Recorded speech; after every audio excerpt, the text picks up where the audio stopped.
आज के समय में हमें स्वस्थ रहना अधिक महत्वपूर्ण है, क्योंकि अगर आपका शरीर स्वस्थ है तो आप कहीं पर भी जा सकते हैं और किसी भी प्रकार का कार्य कर सकते हैं।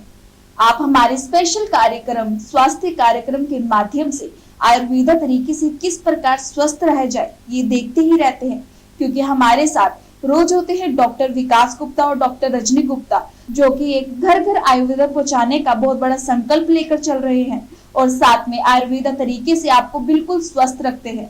आज हमारे साथ स्टूडियो में मौजूद है डॉक्टर विकास गुप्ता। आज हम उनसे बात करेंगे हर्पीस जोस्टर पर। डॉक्टर विकास, स्वागत है आपका स्टूडियो में। डॉक्टर विकास, हर्पीस जोस्टर क्या है? हर्पीस जोस्टर एक ऐसा वायरस है जिसको हम वार्सिला जोस्टर वायरस भी कहते हैं। ये वायरस स्किन डिजीज पैदा करता है जिसमें चकत्ता पड़ जाता है और बहुत ज़्यादा पेनफुल कंडीशन हो जाती है। यानी एक ऐसा स्किन इन्फेक्शन जो बहुत पेनफुल कंडीशन के साथ में मरीज को बिल्कुल भी चैन नहीं देता। ये लगभग ये जो वायरस फैलता है ये बरसात के मौसम में बहुत ज़्यादा फैलता है। इस समय अगर हम दिल्ली की बात करें पोस्ट जैसे हम कहें कि रेनी सीजन का जैसे बारिश हो गई है तो अभी फैलना शुरू हो गया। हमारे पास निरंतर ऐसे मरीज आ रहे हैं और आज मरीज के मन में ये सवाल होता है, क्या मेरा इंस्टेंट पेन आयुर्वेद में कम हो सकता है? वह साइक्लोविर के इंजेक्शन लगवाते हैं, साइक्लोविर की टैबलेट लेते हैं, क्रीम्स लगाते हैं, पेन किलर्स लेते हैं और still they suffer from the pain. बहुत से लोगों के मन में ये एक अजीब सी जिसे कह सकते हैं मिस धारणा है या गलत धारणा मैं कह सकता हूं कि आयुर्वेद का इलाज स्लो है, देर में काम करता है। ये गलत धारणा है। एलोपैथी में भी हमने सुना है कि हर्पीस जोस्टर को कई डॉक्टर असफल रहे हैं इसका उपचार करने में, तो आयुर्वेदा में क्या इसका पूर्ण इलाज है? देखिए, इसके लिए मैं एक रिसर्च आप सबके सामने एक साझा करूंगा। ये रिसर्च जो छपी थी 2020 जुलाई में। इस रिसर्च के अंदर हर्पीस जोस्टर के ऊपर कुछ केसेस के ऊपर ट्रीटमेंट किया गया आयुर्वेदिक माध्यम से। रिसर्च को अगर मैं पढ़ रहा हूं तो ये बताया कि हर्पीस जोस्टर जो होता है वार्सिला जोस्टर वायरस से होता है और इसका जो स्प्रेड है वो बहुत इजीली स्किन डिजीज में, इसका अगर लिक्विड किसी और को लग जाए तो ट्रांसफरेबल हो जाता है। इसके बाद इस पेशेंट के अंदर सीवियर पेन, बर्निंग सेंसेशन और डिजीज फैलना मल्टीपल जगह, ये प्रॉब्लम रहती है। इसके अंदर बताया गया कि आयुर्वेदा में इसको पित्तज विसर्ग के नाम से कोरिलेट किया गया और इसके अंदर रक्त मोक्षण यानी blood letting therapy by leech का प्रयोग किया गया।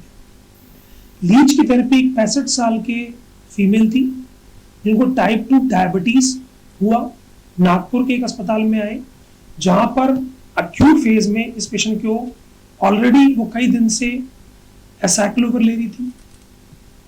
इनके यूनिलैटरल वेस्कुलर इरप्शंस थे और वो बॉडी पे फैल रहे थे। 72 घंटे हो चुके थे, रेगुलर पेन किलर खा रही थी, इंजेक्शन भी इनको लेने पड़ गए थे।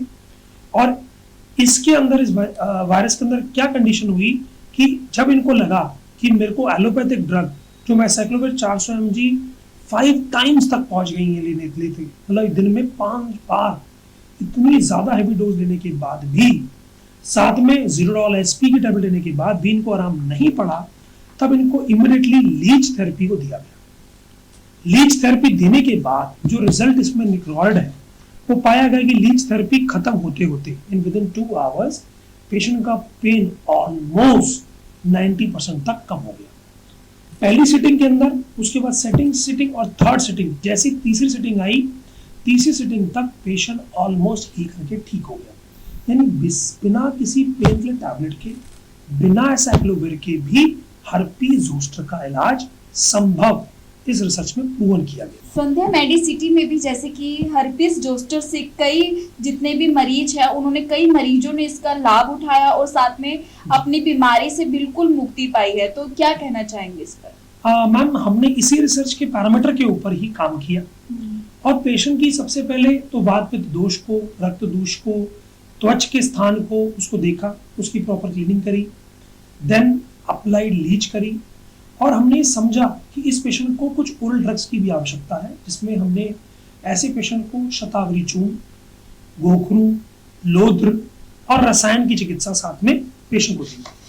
और ये पैरामीटर्स जो मैंने आपको बताए हैं, ये बेसिकली रिसर्च को जो गवर्नमेंट ऑफ इंडिया के अंदर सबमिट हुई, जिसको अप्रूवल मिला, उन्हीं पैरामीटर को अडॉप्ट किया। कल मैं एक पेशेंट से बात कर रहा था, तो उसने कहा कि कई लोगों का मानना है कि आयुर्वेदिक जो ट्रीटमेंट है ये रिसर्च बेस्ड नहीं है। तो मैं आज आपके चैनल के माध्यम से बताना चाह रहा हूँ कि मैं जो कुछ पढ़ रहा हूँ या रीड कर रहा हूँ, ये रिसर्च ऑलरेडी हो चुकी है और गवर्नमेंट ऑफ इंडिया की साइट पे अवेलेबल है, आप गूगल पे सर्च कर सकते हैं। इन ट्रीटमेंट को करने के बाद पेशेंट का इतना शानदार फीडबैक था कि फर्स्ट नाइट जब लीच हुई, उसको वो नींद आई जो उसको पिछले 3 दिनों से नहीं आ पा रही थी। डिस्टर्ब, कभी इचिंग, कभी पेन, कभी burning, and patient slept very well. तो मैं ये कहना चाहूंगा कि आयुर्वेद का इलाज इंस्टेंटली भी काम करता है, अफेक्टिवली भी काम करता है और पेशेंट को एक फ्रूटफुल रिजल्ट भी देता है। इसके साथ में अगला सबसे बड़ा बेनिफिट मैडम क्या रहा कि इस पेशेंट को जो भी रिसर्च के अंदर आया, जिसको लीच लग गई, उसके लिक्विड से किसी दूसरे पेशेंट को इन्फेक्शन ही ट्रांसफर नहीं हुआ। ऐसे कैसे डॉक्टर? एक्चुअली मैडम, जो लीच का काम है, लीच क्या करता है, वो हिरोडिन नाम का एक केमिकल सिक्रीट करता है और वो जिस जगह सक करती है, वहां से जितना भी वायरस और बैक्टीरिया है वो उसको सक कर लेती है, यानी वो अपने शरीर में उसको ले लेती है। भगवान की बनाई ऐसी, जिसे कह सकते हैं, अजीब जीव है जो आपकी बीमारी को, आपके वायरस को सक कर लिया, यानी एसाइक्लोविर टैबलेट की जरूरत ही नहीं है, उसने सक कर लिया। अब जब वायरस है ही नहीं तो पेन क्यों होगा, ये कार्य किया। अगला पैच क्वेश्चन, सर ये जो लीच होती है, आपने पूछना, जैसे कि संध्या मेडिसिटी हमने देखा है कि लीच से कई प्रकार की बीमारियों का उपचार किया जाता है, अगर ये किसी दूसरे पे लग जाए तो इसका क्या असर होगा? पहली बात तो हम किसी भी पेशेंट की यूज की भी लीच दूसरे पेशेंट पे नहीं लगाते, इसको डिस्कार्ड कर देते हैं। But for your kind information, मैं आपको एक इन्फॉर्मेशन देना चाहूँगा जो ऑलरेडी प्रूवन है कि जब कभी भी लीच कोई भी वायरस सक करती है तो उसके आंत के अंदर एक केमिकल हिरोडिन, जिसका मैंने बताया, इट लाइक अ पॉइजन, वो बैक्टीरिया और वायरस को वही मार देता है। यानी अगर उसके पेट में मर गया और उसके बाद हमने जब लीच का शोधन करते हैं, उससे ब्लड निकाल देते हैं, तो उस मरा हुआ वायरस उसी ब्लड में निकल जाता है। लीच की बॉडी में कोई भी वायरस, इवन दो हेपेटाइटिस बी का वायरस भी जीवित नहीं बचता। डॉक्टर विकास, जो ये उपचार के लिए लीचेस का इस्तेमाल किया जाता है, ये कहीं पर भी और क्या किसी भी मौसम में मिल जाती है? मैम, सबसे पहले तो मैं आपको बताना चाहूंगा, लीच ना 2 प्रकार की होती है। एक तो काली वाली लीच होती है और एक बारिश में हम देखते हैं। हाँ जी, जो काली वाली लीच होती है वो एक्चुअली पॉइजनस लीच होती है और वो लीच जो है, जैसे कह सकते हैं, वो तालाब, गंदे पानी में मिलती है, वो आपका प्योर ब्लड पीती है। और ये जो ग्रीन वाली लीच होती है, जो इस बरसात के मौसम में साफ पानी में पैदा होती है, ये लीच हमेशा इम्प्योर ब्लड पीती है, कभी भी प्योर ब्लड सक ही नहीं करती। बट फिर भी मैं आपको सलाह दूंगा कि लीच थेरेपी हमेशा डॉक्टर की सलाह से लें, डॉक्टर सुपरविजन में लें, जिससे डॉक्टर आपकी कॉम्प्लिकेशंस को अच्छे से समझ पाए और उसको मैनेज कर पाए।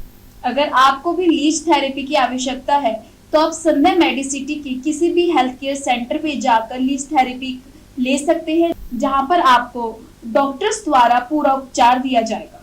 डॉक्टर विकास, मैं एक जानकारी और आपसे जानना चाहूंगी कि आपके पूरे भारतवर्ष में कितने संस्थान हैं जहां पर जाकर मरीज अपने पूरा आयुर्वेदा उपचार करवा सकते हैं? देखिए, इस साल हमने अपने करीबन 29 सेंटर्स, जिसमें Bangalore, Hyderabad, Ahmedabad, MP, then Rajasthan, Himachal, Haryana, Punjab, UP और दिल्ली में हमारे संस्थान हैं। तो इन स्टेट्स में हमारे ऑलरेडी संस्थान 29 सेंटर्स ऑलरेडी ऑपरेशनल है, वर्किंग है।